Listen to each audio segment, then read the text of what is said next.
Hey, what up, everybody? It's your girl, Honestly Speaking. As per usual, how are you doing? Hopefully, you have a community that you can pour into and one that's pouring into you. All right. That means maybe CPT means Christians people time. All right. Hurry up, doctrine. I'm here. So, folks, again, hopefully all is well with you. And I realized something I didn't do. Something I didn't do that I usually do is I didn't drop the intro. So let me drop the intro. Welcome to Honestly Speaking, a safe place to be unsafe. Life commentary and dialogue from a biblical, logical, cultural, and comical perspective.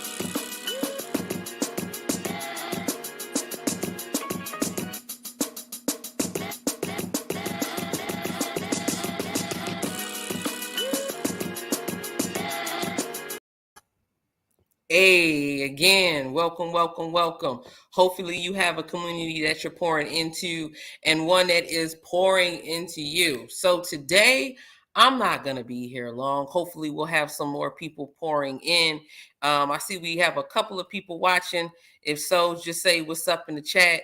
Shout out to the Honestly Speaking live crew that has a lot of life going on right now.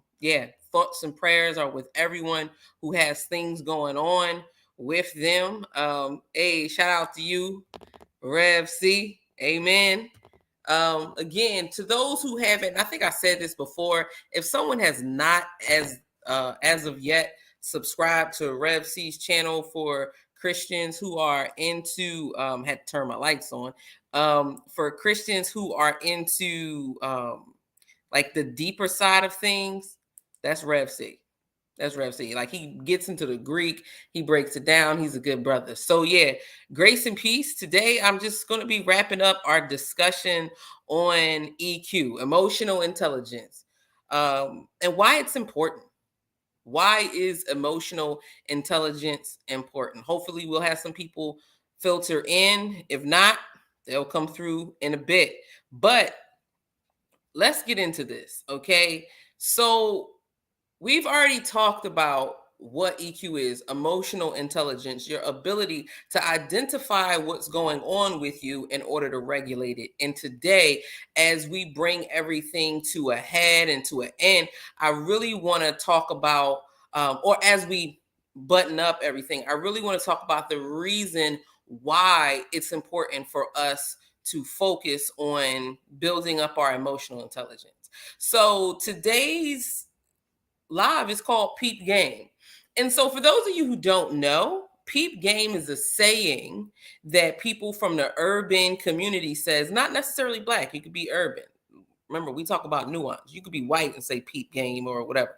But PEEP Game really means try to understand what's going on behind the scenes because something is happening in an area that you may not necessarily identify, and it could impact you. So again, peep game, right? So today we're going to talk about how it's important to peep game when it comes to emotional intelligence, because there are entities that will definitely abuse and misuse and manipulate our pain. In fact, I once heard it said that our sin hides behind our pain. For those who are any type of believer, in most religions that have a quantifier or qualifier of what sin is, typically your sin hides behind your pain. So what does that look like? That can look like, for many of us, that can look like the things that we are hurting about is usually some sin that tries to like tuck itself up underneath that in order to manipulate us.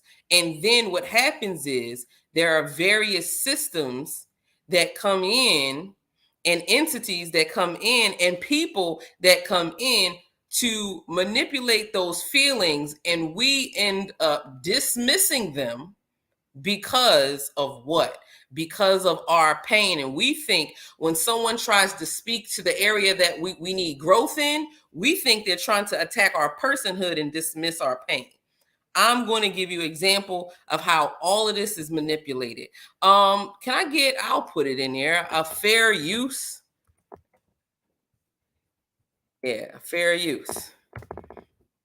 So I'm going to put fair use up here. I think it's important. I'm about to go to a video and show everyone how sometimes it's important that we peep game, because our emotions really could be being manipulated. Now, initially, you may hear an echo. Thanks, Rev. You may hear an echo. And if you hear an echo, let me know by saying echo. But I'm going to show something really quick. And it kind of hits home with me a little bit, but I'm going to talk about why it hits home for me a little bit. All right. Give me 1 second. And again, what we're going to do is I want us to ask ourselves the question, how could this be manipulated? Where is the sin? Where is the emotion? Is there any sin? Is there a deep emotion? Thanks, Brother Alton. Thanks, Brother Alton. Yes, please get the likes up. Shout out to Alton. I was watching your testimony, and before I started my live, that was part of the reason why I was kind of late popping on. I like that video. All right. So yeah, again, let's just peep game. Let's see what this is saying in particularly. All right. And let's see how we are being manipulated. If we are being manipulated. Again, if you hear a echo, just let me know that you hear an echo. All right. So for those of you who don't know, this is Breaking Points. And Breaking Points is a news channel that talks about a number of issues. They try to be balanced. You have Crystal, and she is the lead anchor. And then you have Sagar. Crystal is, I want to say, liberal, progressive, and Sagar is a conservative.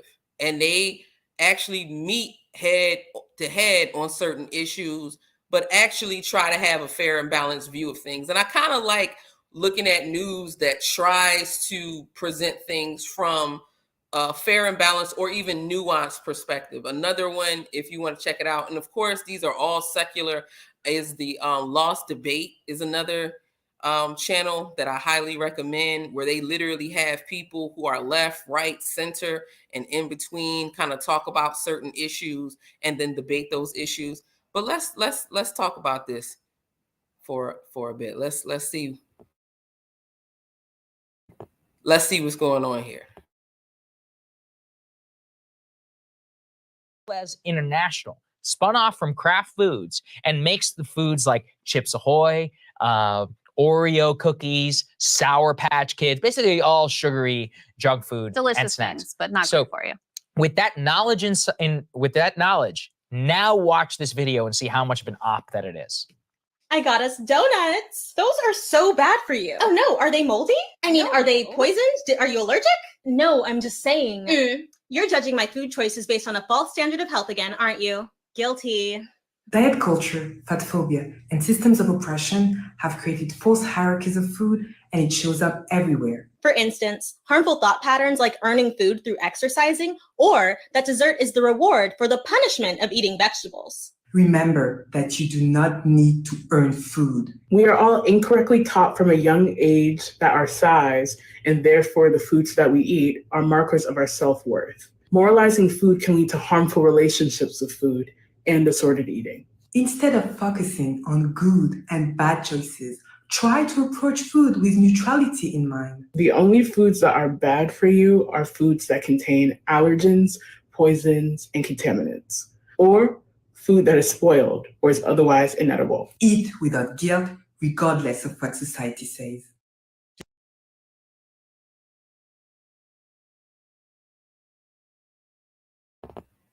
Madness. What do you think? I know that what do you think? I hear some people say, if you pay attention to what she said, now again, I'm someone that needs to lose weight. I got the bye-bye arms I'm working on. I need to lose weight. But why is it that we automatically think it's either fat shaming someone or it's promoting absolute health? If you listen to what she said there's no unhealthy foods. Is that true? Absolutely, there are unhealthy foods. Absolutely, there are unhealthy foods. All these processed sugars, and then you find out that who's behind what? Who's behind certain systems? What individuals are behind certain systems? You have Kraft behind certain systems. You have the dairy food industry behind certain systems. So you see the woman saying, we've been made to feel ashamed, which is true. We have been made to feel ashamed about our bodies, right? We've been made to feel ashamed about our bodies. Men get made to feel ashamed about their bodies. Women get made to feel ashamed about their bodies in a whole litany of ways. So what happens is that causes wounds. And you can do a few things with wounds. You can lean further in to the reality of what is said and think, I'm going to do something about it. And then that could branch off into doing something healthy versus unhealthy. Or you can go the opposite end and say, I don't care, and anything you say to me about losing weight is technically fat shaming. And that's not the case. That's not the case. How many of y'all have ever seen someone? I know we got a couple of people watching right now, and just a reminder from Brother Alton, I totally agree. Get the likes up. How many of y'all, just by watching, have ever seen anyone get fat shamed? I have. And the way people get fat shamed is not by blatantly saying, hey, I care about you. Why don't, we choose healthy versus unhealthy? Fat shaming usually involves hyper-focusing on the outside appearance. I was talking to our co-anchor, shout out to Coco King, who says what? He used to be a trainer. He used to be a physical trainer. And he talked about how there is a way that certain things can seem healthy. Like you can have someone who's extra strong and diesel when he's in the gym, but he's... You've been skinny shamed, Alton. Hello. That happens, especially for men. I'm glad you said that, especially for men. And it happens for women too, especially in this particular day and age where everybody wants to look like Kim Kardashian. I mean, even Kim Kardashian want to look like Kim Kardashian. But I've seen, especially for men, if you're lightweight, they were like, no, get out of here. So yeah, definitely.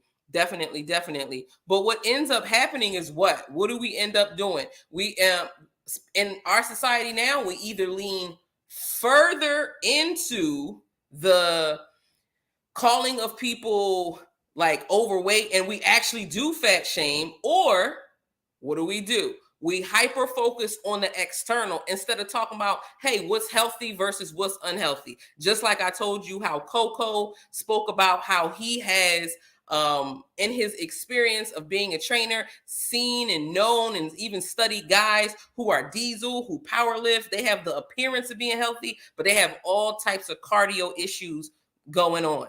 That doesn't necessarily make you healthy. However, remember, we talk about nuance here.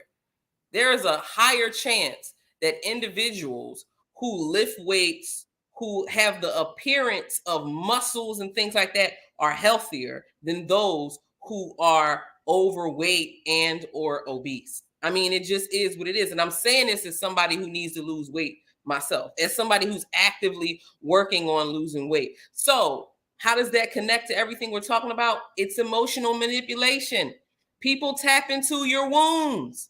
That's what happens. People tap into your wounds and they manipulate you. Next thing you know, you're talking about fat shaming and there's no such thing as bad food, and you're inspiring a generation of young people to make unhealthy decisions based on protecting their emotions and not necessarily their actual physical health, which is bananas to me. It is bananas to me. In counseling, we have a saying: emotions are excellent indicators, but horrible dictators. That means that we should be looking out for what our emotions are saying to us. And here's the thing: your feelings can lie, folks. Our feelings can lie. Shout out. Hey, what's up, brother? Our feelings can lie. Our feelings can lie all the time. Greetings, greetings, greetings. Our emotions can lie, right? Our emotions lie all the time. Sometimes we can see some things, and based off of our wounds, our emotions can tell us all types of things. I told y'all before how this is a great example. Based on our individual experiences, right? Based on our individual experiences, we can come up with frameworks. I remember coming in contact with individuals, and as they got to know me, they're like, "Hey, Leigh, you're really a nice girl." And I'm like, "Well, what are you talking about?" They said, "Every time I saw you, you made me feel bad by the way you were looking at me." I'm like, "Feel bad by the way I was looking at you? What do you mean?" They said, "You were always gritting on me." And for those who are not from an urban environment, gritting is giving someone a scowl, like it's making a hard face, like, you know. And then it hit me. I needed glasses. I wasn't gritting on anyone. I needed glasses. It's very simple. So I'm trying to make out their face, and based on their experiences, their individual experiences, what happens? They say, "You're gritting on me." And they came up with a whole world view, or a whole view of how it is that I am based on how they perceive me. So it's important that we peep game, understand that our experiences are being manipulated, or our emotional responses to experiences are being manipulated. Does that make sense? Let me know if, hey, what's up, Lyrically? Does that make sense? If that our emotions can be manipulated so that we prop up certain positions that we really don't hold? I'll give another example. Thanks, Alton. I'll give another example. And thanks, Brother Dow. I'll give another example. I remember people judging me. Now I'll get personal. People who know me know that I come from a super black mentality background. I'm bliggity black. And I'm still like that to an extent, but not to the point where I'm betting on my blackness like at all. I'm sold out for Jesus, and that's really what it is, right? But I love the fact that he created me how he created me. I think color neutrality is an insult to the beautiful tapestry that God has created people to be. So our color is not supposed to be deified, nor is it supposed to be demonized, right? However, there's a lot of trauma that comes from being a black person. I remember the first time someone called me a nigger. I remember it.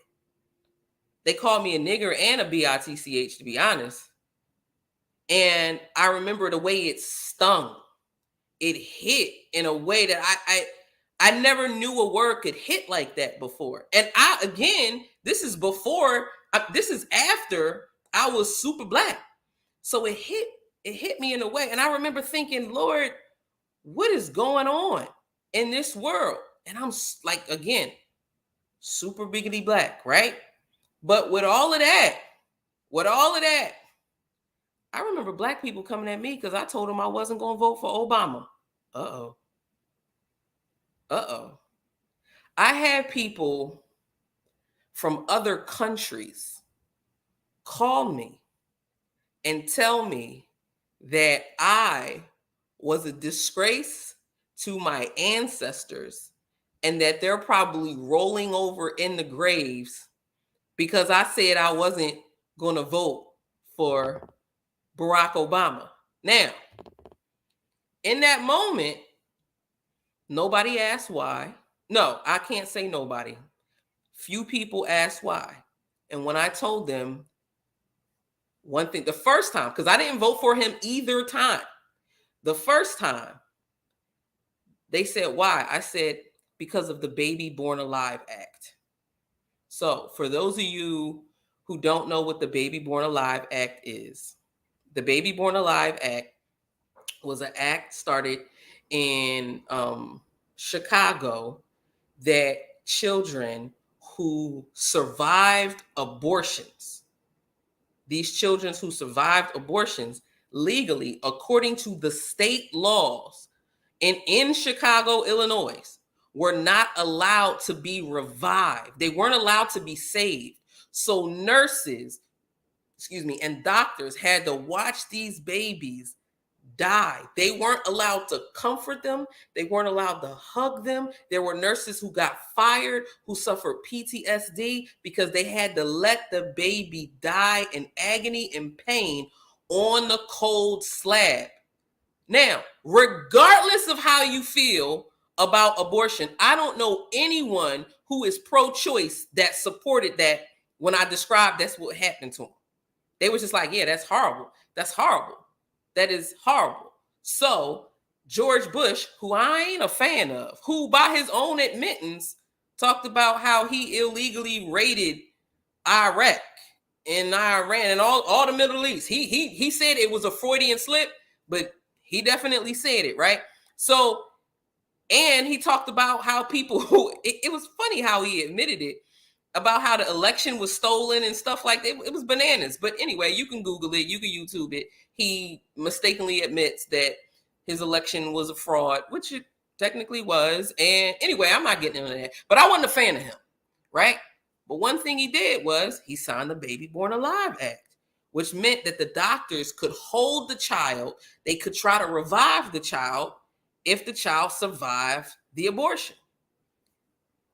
The first thing that Barack Obama does when he gets elected as a senator in Chicago, Illinois, is lobby with Planned Parenthood in order to overturn the Baby Born Alive Act. I was done with him.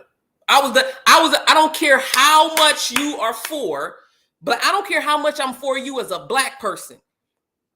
Who was it? Alice Walker said all skin folk ain't kinfolk. I didn't care how cool your walk was. I'm for you. I don't care if you married an African-American wife. I'm for you. And because I'm for you, I can't support you. There are times, let me be clear, because you are for people in your life, that means that you have to be for them in a way that does not agree or support their decisions. They won't understand it. They won't get it. And that's okay. You got to be okay with standing 10 toes down and saying, you know what? I'm okay if people don't understand this particular move. And I remember John McCain had the best speech I ever heard for somebody that lost the concession speech. Best one I ever heard. Boom. And he had so many people were racist in his audience. They tried to say he's a Muslim, talking about Barack Obama. He's like, no, that's not true. So it was a lot going on. You saw it. You saw the angst. And Barack Obama had this, hey, hope, change, which was something that was already slogan, a campaign slogan from somebody in Mexico. It was a whole thing, right? So I did my due diligence, but I couldn't in good conscience vote for this guy, even though I know that his skin color meant that to a degree, we shared a common struggle. To a degree. I could not let that particular struggle be the foremost struggle that I used to allow myself to be manipulated into voting for him. Now that I said that, because let's be honest, Black folks, we tend to get manipulated by the Democratic Party. We do. Now that I said that, let's go on to the Christian side. Christian folks, we tend to get manipulated by the Republican Party. We do. They know exactly what to say. They co-opt the whole pro-life movement. It was started in order to actually support segregation. And so they co-opted in order to further segregation. So that's something. Let me go back with that. Even though you didn't say it with that, I'm gonna use that on that one too, right? They did. Republicans do. They know exactly what to do. They know exactly what to do for Christians. Republicans speak to quote unquote Christians in the same way that Democrats speak to quote unquote Black folk. They do. And so, as someone who is both a Christian and Black, I am not going to allow either party to manipulate my emotions and cause me to choose them. I'm just not. I'm not. I'm going to call a spade a spade. I'm going to say, hey, I'm for you in this area. I'm against you right here. It's very, very simple. I'm for you in this area and I'm against you right here. And really, me being against you right here is actually me being for you overall. And it's important that we have this nuance. Otherwise, there are systems that will manipulate us. And for those who are just like, no, there's no system that's going to manipulate us. Black folks got to stick together. Barack Obama never did anything bad. I'm getting ready to show you something real quick, right? I'm getting ready to show you something really quick. And then I'm going to go into I'm going to go into a particular system and hopefully it'll break it down. Does anyone know about Flint, Michigan? Of course we know about Flint, Michigan and how Obama, I remember he went there and drank the water. I'm like, dude, don't drink that water. But he went there and drank the water straight from the thing. The water's safe, right? It wasn't safe. It wasn't safe. And it happened under his watch. And a number of things took place. And for those who feel like, see, it's the Republican Party is better. Listen, the hood looked the same no matter who's over it. The hood looked the same no matter who's over it. So what does that mean? For me, as a Christian who is also Black, I am never dependent on a system to do what God will enable his people to do. Now, don't hear what I'm not saying. Please don't hear what I'm not saying. I am not saying don't hold systems and individuals accountable. I'm not saying don't be praying without ceasing. I'm saying do that. I'm saying call a spade when something is racist, when something is sexist, when something ain't fair, when anything is marring the Imago Dei, call it out. And at the same time, keep that same spirit, that same mentality, as the world would say, that same energy when it comes to looking at our own. Part of the reason why our witness is tainted, is because we don't hold the same standard for those who are like us. You see it everywhere. You see it in the church. You see it with the police. You really want to, I'm going to tell you right now, everything is connected. If we really want to see police reform, and again, I acknowledge that the origin of policing had to do with overseeing and slave catching and bringing them back. I acknowledge all of that. But you bumped your head twice if you think that I don't think that we need law and law enforcement. And that as long as you have a human can be corrupt. But if you want to remove the corruption in certain areas of police, Just get rid of qualitative immunity. Well, what is that? That's when the courts assume that the actual officers are within their rights, and it holds them back. It restrains them from, and it keeps them from facing certain penalties. Get rid of qualitative immunity and then start suing and getting money from the FOPs and the pension. Oh man. So many things would happen. But we so busy marching and not working on policies. And I'm not saying don't march. I'm saying this is not an either or. It is a both and situation. You need people on the ground, in their face, making it loud, going on social media. You need all of that. But all of that is for naught if your revolution does not end in policy reform. That's how it is. So going back to Barack Obama, remember Flint, Michigan, right? So I remember studying and talking to some people from Flint, and they're just like, listen, we love Obama, but we recognize that he just ain't right in certain areas.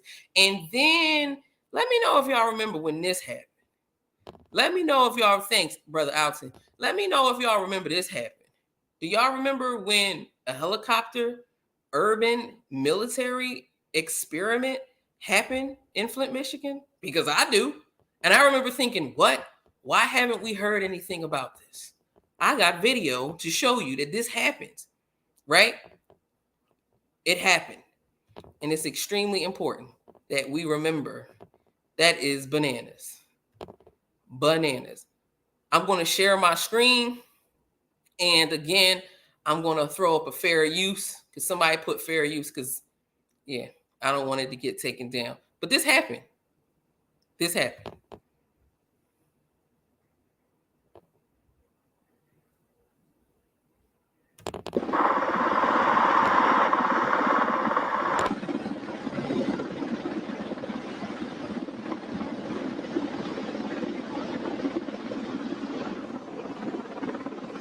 You can't see the helicopter. You can't see it. But it's there. You see the flashing light? It's there, partially. I'm going to try to make it bigger. On the building next to Churchill, with a city full of people. I'm just going to keep saying it. Landing on top of the building next to Churchill, with a city full of people. And look, ironically, there goes your American flag waving.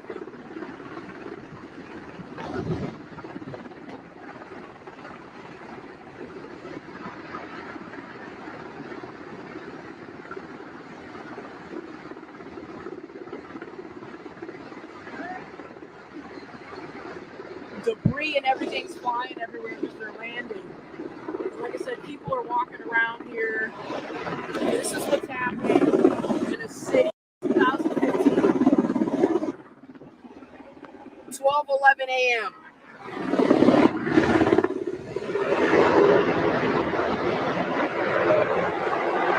So I just want to keep putting emphasis. This is what's happening in the city of Flint, in a city full.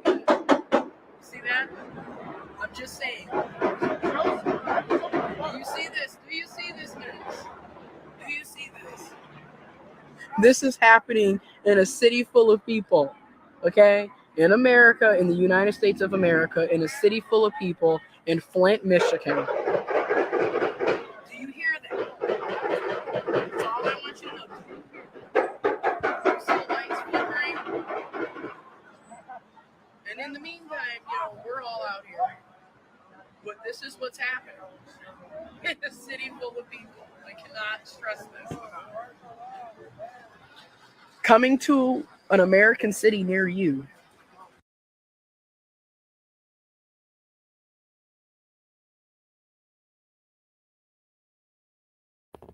That was bananas. That was Flint, Michigan. That was bananas. And so we saw part of it. For some, I even have a different angle so that you can see just how wild it was, how the average person could not see the helicopter if the helicopter was not facing them. That was bananas. That was bananas. But we didn't really hit, right? Wow, right? That was bananas. Didn't make any sense. I got another angle. I'll show you another angle really quick, and you'll see you won't be able to see what is happening coming down from the sky, folks. Coming down from the sky. You really won't be able to see what was happening. Look at this.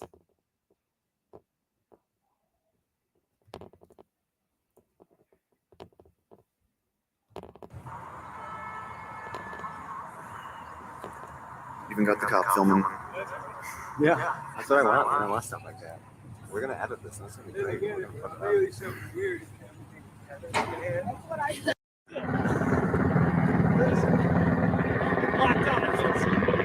I can't either. It's right there, but you can't see it. Where is it? There it is.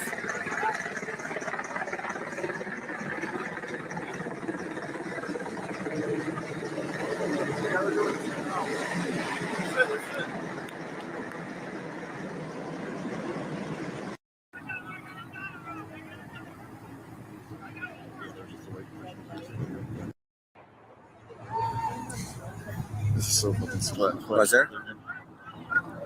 Got it on camera too. You can see it. Get your phone. This is so fucking split. Was there?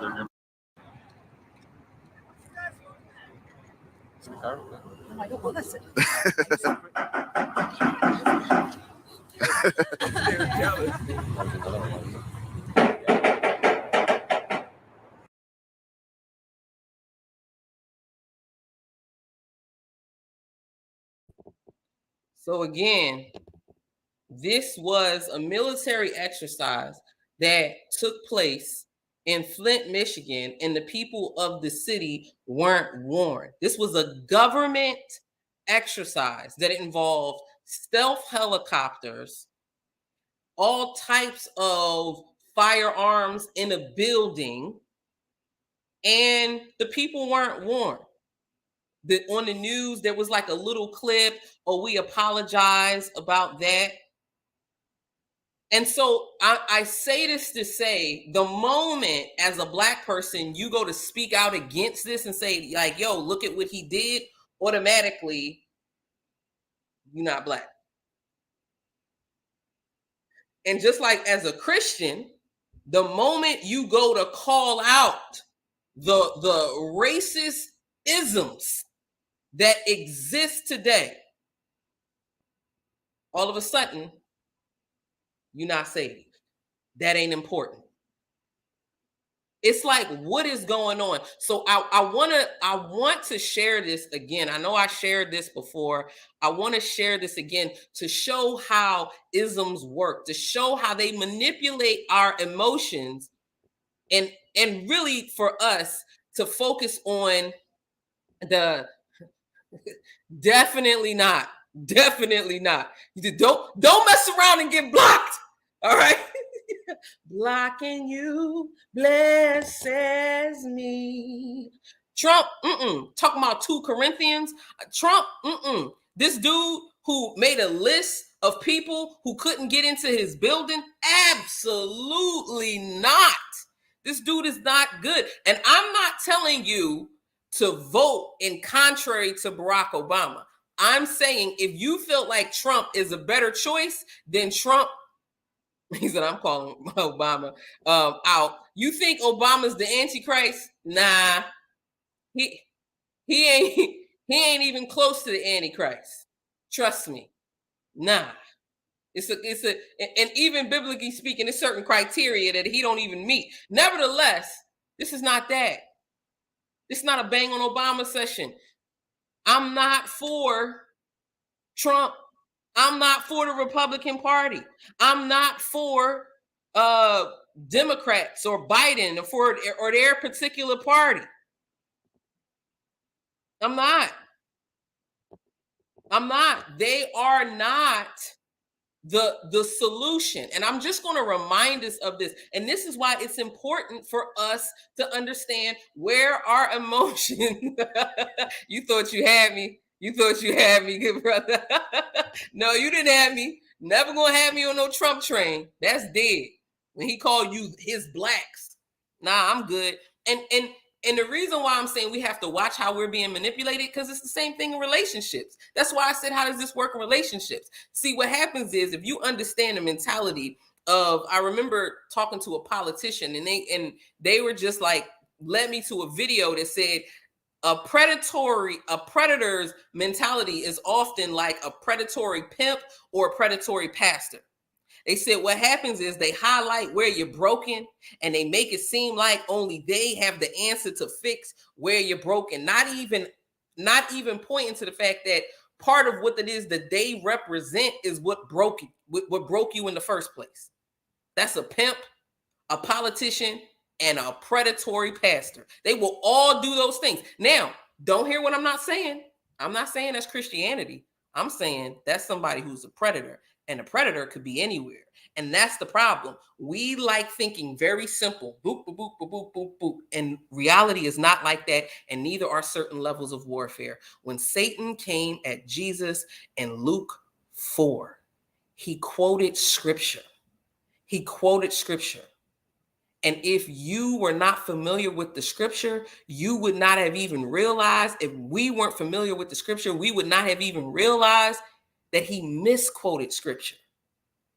But Jesus, who is the word of God, was able to peep. So what happens is the enemy, the overall enemy, and I'm getting a little ahead of myself, will continuously manipulate certain factors in order to accomplish what he wants, to go against ultimately what God wants. And I'm telling you right now, there is no politician that has the perfect solution. Some trust in horses, some trust in chariots, some trust in donkeys, some trust in elephants. And that's the problem. All of these things are manipulating us. So again, I said I wasn't going to be on long. I'll probably only be on for a couple of minutes, but I really wanted to remind us of something that I got on saying when I first got on YouTube. And I remember talking to people about, and people were like, oh, what is this? So I'm just going to share this really quick, right? I'm going to share this. So what is this? This is how most isms work, right? This is how most isms work. Most negative isms work. I want us to begin to understand this is how most negative isms work. Hopefully you can still hear me. Most isms work in a sense that there is a personal aspect, right? So what does the personal aspect include? The personal aspect includes choices, actions, your inactions, meaning, remember, he who knows the good he ought to do and does not do it sins. For all my Christian brothers and sisters, that's also neglect. For all of my non-Christian brothers and sisters who understand, brothers and sisters of the flesh, humanity, who understand how we are all held accountable to a law, neglect is a form of abuse, right? All right. Positions, how you position yourself, your experiences, your beliefs, that's the personal side. So what happens is oftentimes we get wounded right here. And all of these things impact one another. So someone else's choices will impact our choices. Someone else's actions will impact our actions. Someone else's inactions will cause our inactions or our and then boom, right? And so when we bring up certain systems and we say, racism is alive and well, what tends to happen is people hyper-focus on the isms. And they say, America's a meritocracy, which I believe it is. I do believe we have the most mobility here in America. I love being where I'm from, but that does not mean I can't hold my nation accountable. I don't hate America. I just demand she keeps her promises. And I also have to acknowledge the reality of the situation is it's not like America started doing what was right for the people willingly. No, literally wars were fought. During the Reconstruction, reparations was given shortly after. This was the thing that caused the end of Reconstruction. Reparations was given to slave masters. You want to study that small period of Reconstruction to see what would have happened, what could have happened? For those who want to talk about, well, yeah, we have economic mobility. Every time there was historically, and I don't use the word every lightly, I'm saying that almost quite literally.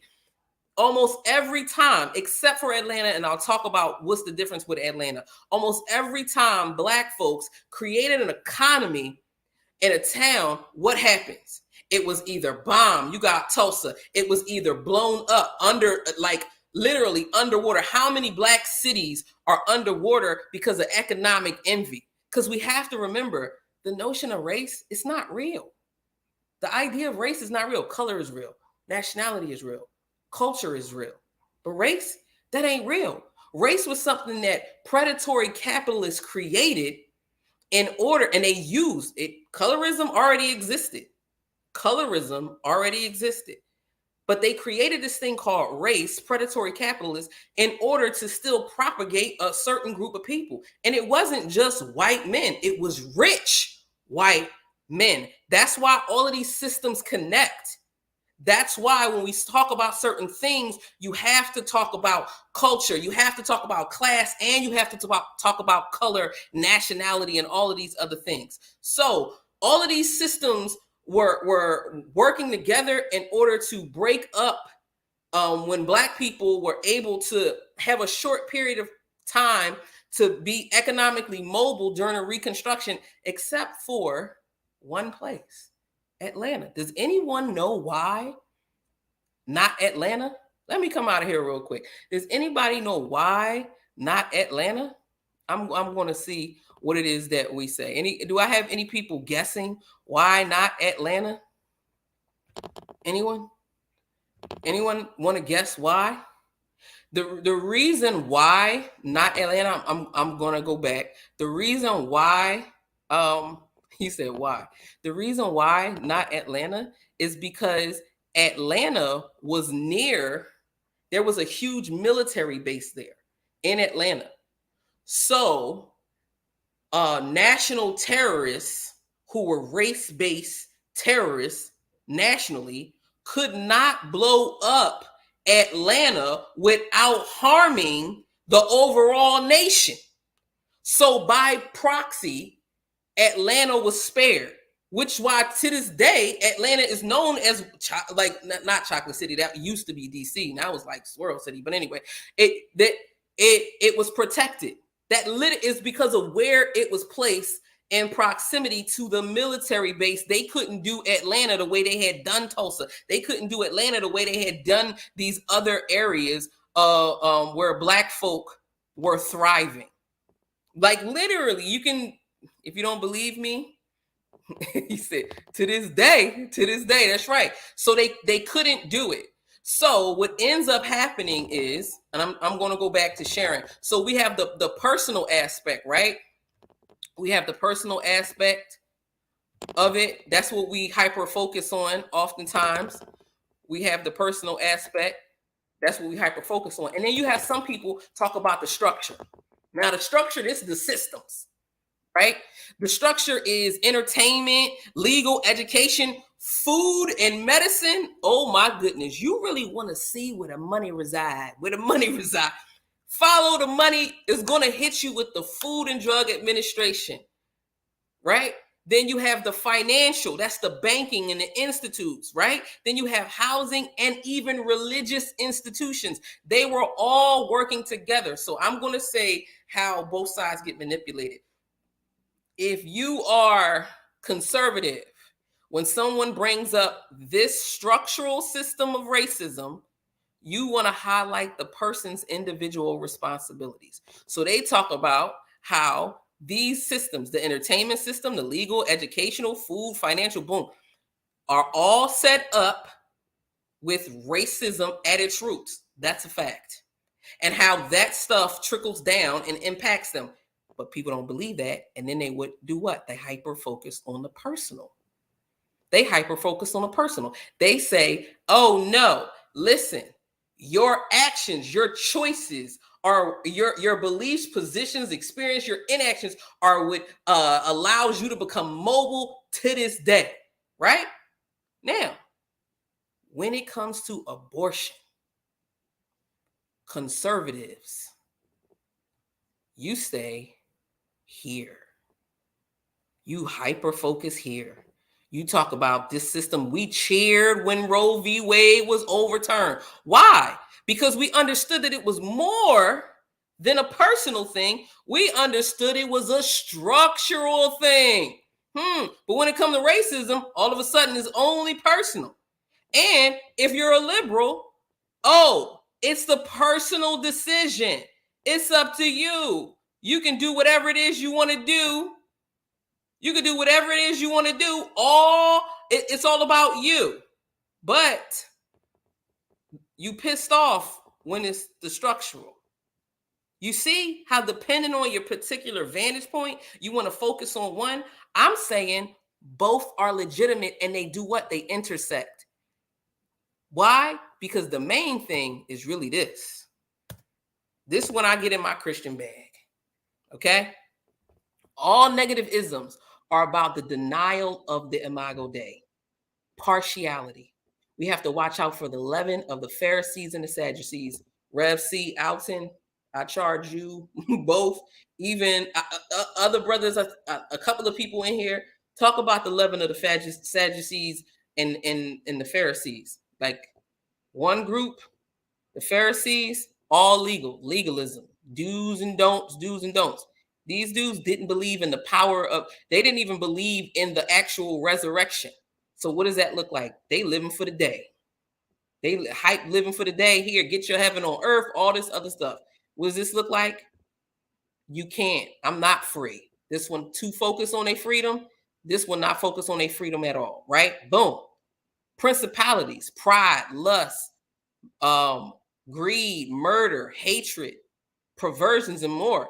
Now, how does all of those systems work? These entities create structures that impact people.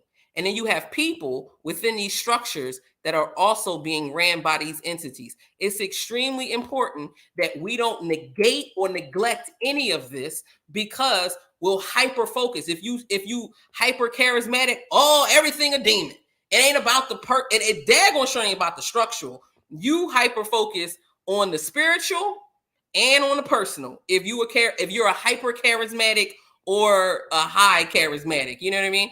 If you are a conservative or a cessationist, you focusing highly on the personal and then maybe the structural, but that spiritual stuff sound bananas to you. I'm saying as Christians, we got to see all three. Why? Because our sin hides behind our pain. Your pride, the vows you make to yourself, they hide behind your pain. Think about what happens when you get your heart broke. First time you get your heart broke, what happens? What do? We make these vows to ourselves. Grace and peace. You said that's beef. We're Roger. I don't know where Roger at. But we make these vows to ourselves, right? We make these vows to ourselves when we get our heart broke, and we say, I'm never going to allow that to happen again. Not realizing that, yes, you can try to protect yourself from pain, but you also, the same gates that keep the pain out also keeps the love out. That's not how it works. And then the enemy understands, that's a wound there.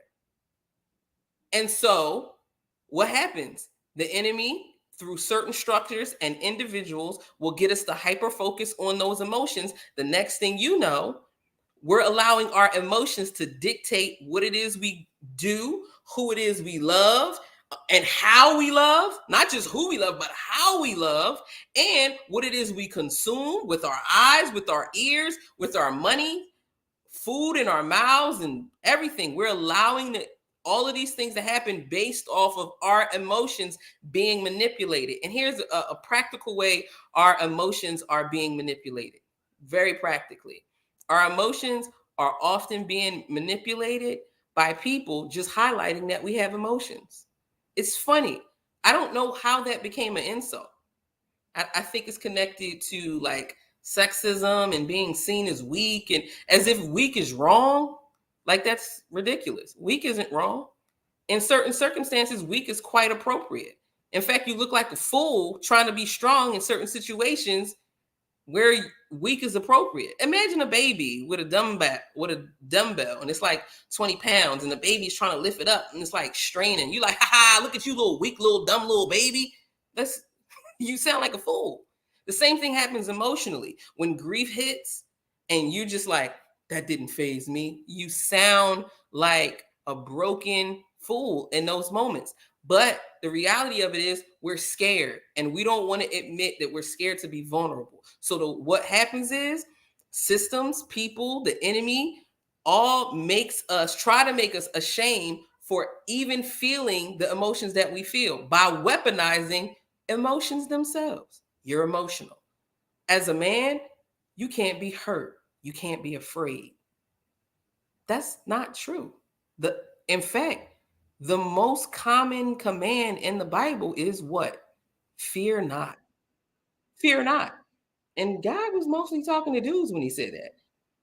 And it's not because it's not because we're not allowed to fear as humans.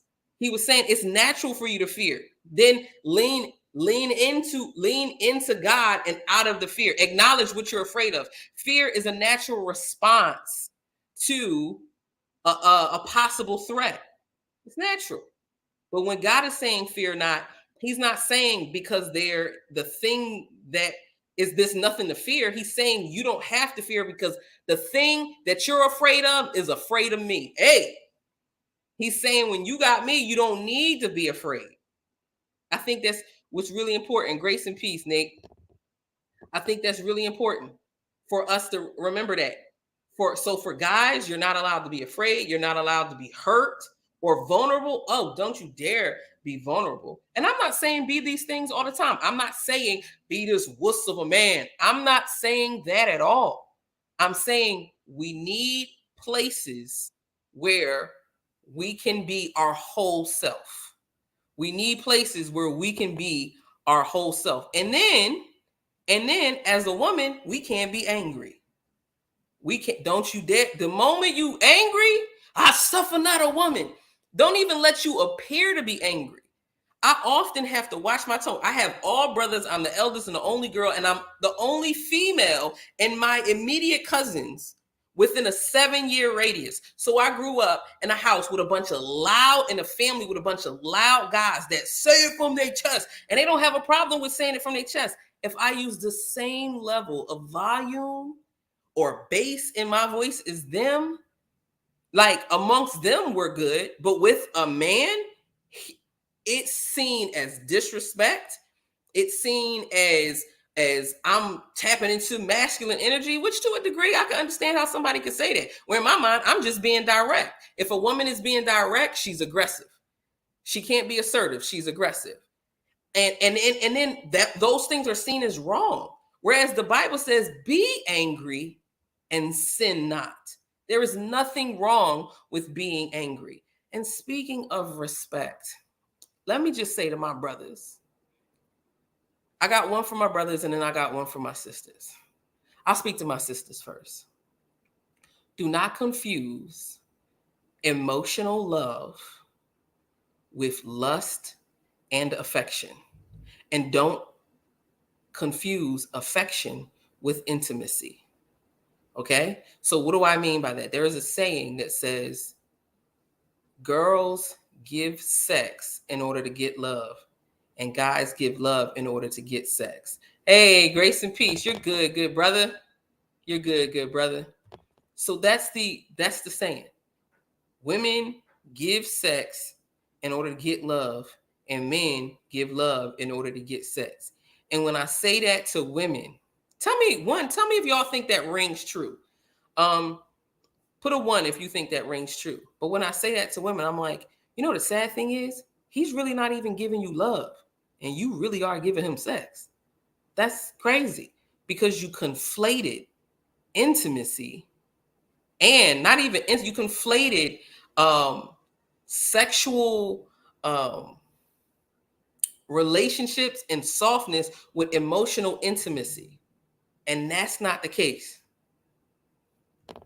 And that's not the case. So I tell my sisters all the time, please stop confusing that, because you're setting yourself up. You're setting yourself up. And please don't think that because that the money makes the man and not the man makes the money. Like, the man makes the money. Money doesn't make the man. Now, for my brothers, please don't conflate or confuse fear with respect. Don't do it. I hear so many men talk about this dude, he gonna respect me. In reality, you want him to fear you. Respect has a level of fear to it. It's an awe. It's a reverence. For instance, I don't physically fear either of my parents like that much. Right? Good stuff, Ron. I don't physically fear either of my parents. I don't. Not that much. I do a little bit. But it's not like when I was young and I'm like, yo, they're going to kill me if I did something, and they would lay hands on me and put the paws on me. I don't fear them like that. But I actually sin against them a lot less now. And I don't sin less against them because they physically discipline me. That's not what happened. I actually began to respect them. Fear and respect are two different things. You really see if people respect you when they are not afraid of you. That's when you see. Now, don't hear what I'm not saying. That's not me saying don't that's not me saying don't be a threat. I'm not saying that. I believe that it is better for men to be warriors in a garden than gardeners in a war. I believe that true masculinity is bridled power, knowing how to be tough and tender. That is what I believe, man. Y'all may think something else. I'm not telling men to not be men. I'm saying that there is a spectrum of what masculinity looks like. And we have to understand how our emotions are being manipulated. I'll give you one more for the road, and then we're going to wrap it up. As when we think about, there's so much stuff going on about what is a woman, what is a man. I said it the last show. I'll say it again. There are two sexes, and those two sexes manifest into genders. Two sexes. For the most part, there are intersex people. I will grant individuals that there are intersex people. But even those intersex people tend to be either XY or XX dominant. XY or XX dominant. What happens is an adult female is called a woman. An adult male is called a man. Right? A young female is called a girl. A young male is called a boy. I don't know why this became so difficult. I don't know why it became difficult. And Rome says women are made way tougher than men for sure. I think it depends on the thing. And I think it depends on the thing. I think women can endure pain. You know, I've heard weak, sadistic men who claim to be Christian actually say that's why it's okay for you to hit your wife, because she actually can bear more pain than men. Anyway. Yeah, we're made different. And different is not deficient, folks. Different is not deficient. So again, don't allow our emotions to be manipulated by the enemy, by structures, or by other individuals. And in order to do that, that means that we have to be aware of what it is we're feeling. If you're someone who avoids certain emotions, know that those are the very emotions that you need to grow in learning how to process. Because like I said before, especially for those who are parents or caregivers or any work with kids in any way, children will often be the casualties of the lessons we refuse to learn. Your children will often be the casualties of the lessons that you refuse to learn. So process. And this is not me coming from a therapist perspective. No, there are many ways to do it. You can do it definitely through therapy, but you could also do it through coaching and being involved in certain things. It doesn't have to be that deep, right? So as we wrap up, emotional intelligence is extremely important because then we'll be able to see, oh, this triggers this particular emotion in me. And then we can make a healthy decision if we are going to proceed forward for the greater good of others, ourselves, and God's glory, or if we have to, in good conscience, say, I'm not going to be a part of this, right? So again, I don't care if it's Republicans trying to manipulate the Christian in me, or if it's Democrats trying to manipulate the Black, and oftentimes the Black female in me. I'm not going to allow it. I'm not going to allow it. And even how both of those parties respond to that, because it does affect us. Our literal algorithms right now are being decided based on how we make certain decisions. And nowadays is extremely important, because whether I'm hate watching something or whether I'm watching something because I love it, the currency of social media is time and viewership. And that is precious, because time is the only form of currency that you can spend that you can never get back. Use your time wisely and understand where you're being manipulated in order for someone else's gain and for hell's gladness. As per usual, as we say all the time, love God, love your neighbor, and take care of yourself. Peace.